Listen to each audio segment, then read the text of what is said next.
वृद्ध संहिता देखें, रुद्रायमल तंत्रोक्त देखें या कुछ और देखें, तो उन सभी पुस्तकों में या सभी महान बड़े ग्रंथों में, प्राय सभी ग्रंथों में हमारी इस बात का वर्णन आता है कि गुरु घरों में, ज्योतिर्लिंगम में, माता की शक्ति पीठों पर, गुरुद्वारों में, किसी भी सिद्ध पीठ पर, किसी भी शक्ति पीठ पर, किसी भी ऐसे स्थान जहां आप पूजा स्थल के लिए जा रहे हैं, देवस्थान में मल मूत्र का त्याग उचित नहीं होता। हम अपने लिए पापों को सिंचित करते हैं। तो इसलिए बहुत व्रत का विधान भी यहीं से प्रारंभ हुआ था। कपड़े भी नहीं धोने चाहिए गुरु घरों में जाकर के, वहां मलमूत्र के त्याग अधिक ठीक नहीं। 2-4 दिन रुकोगे तो देखो प्राकृतिक प्रक्रिया है, लेकिन आप अगर, ये भी एक अशुभता की बात है कि आप उतरे गाड़ी में से और उतरते सबसे पहले आपने उस धरती पर अगर अपने मलमूत्र का त्याग किया तो ये अशुभता का द्योतक है। बड़ी छोटी सी बात है पर प्राकृतिक बात है और नेचुरल बात है, पर हम इसका अगर ध्यान कभी रख पाए ये अच्छा नहीं होता। यानी पहला प्रणाम आपने उस धरती को किस चीज से किया ये आप समझ रहे हैं, तो फिर उसके क्या परिणाम आपको प्राप्त होंगे, ऐसा चलता है। इसलिए बड़ी यात्राओं में जो व्रत के विधान किए गए, यानी ना कुछ खाएंगे तो जल्दी से कहीं जाने की स्थिति नहीं बनेगी, इनके पीछे ये धारणाएं बड़ी लंबी रही थी कि ज़्यादा कुछ खाएंगे पिएंगे नहीं तो बार बार ऐसा नहीं होगा।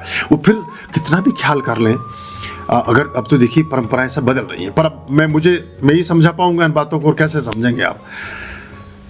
पुरुष जब भी लघु शंका करते हैं, प्राय खड़े होकर करते हैं, उनके छींटे उनके वस्त्रों पर आते ही हैं।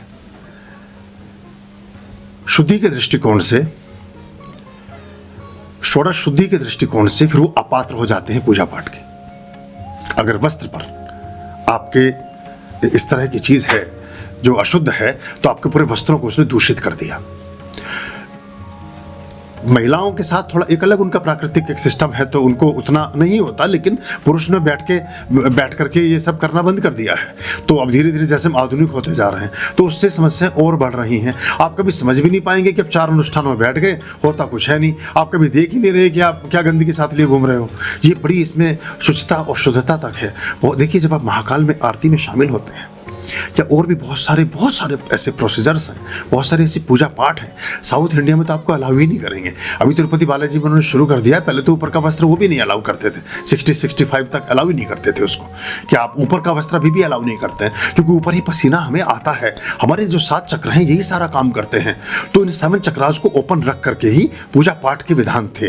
तो देवदासियों के एक वस्त्र हुआ करते थे प्राचीन समय में, आपने देखे होंगे। देवदासी मतलब जो परमात्माओं के निकट रहने वाली महिलाएं थी, वो एक ही वस्त्र का इस्तेमाल किया करती थी। एक ही साड़ी थी वो लंबी, मतलब जो भी कुछ कह लीजिए उसको, या कपड़े का थान कह लीजिए, उसको ही पूरे वस्त्र के रूप में लपेट कर बैठती थी वो। तो ये एक बड़े इसकी इन सब चीज़ों के पीछे बड़ी गहरी धारणाएं रही, लेकिन धीरे धीरे हम आधुनिक हो गए और बहुत सी चीज़ें हो गई, संभव भी नहीं है। तो ये हम ख्याल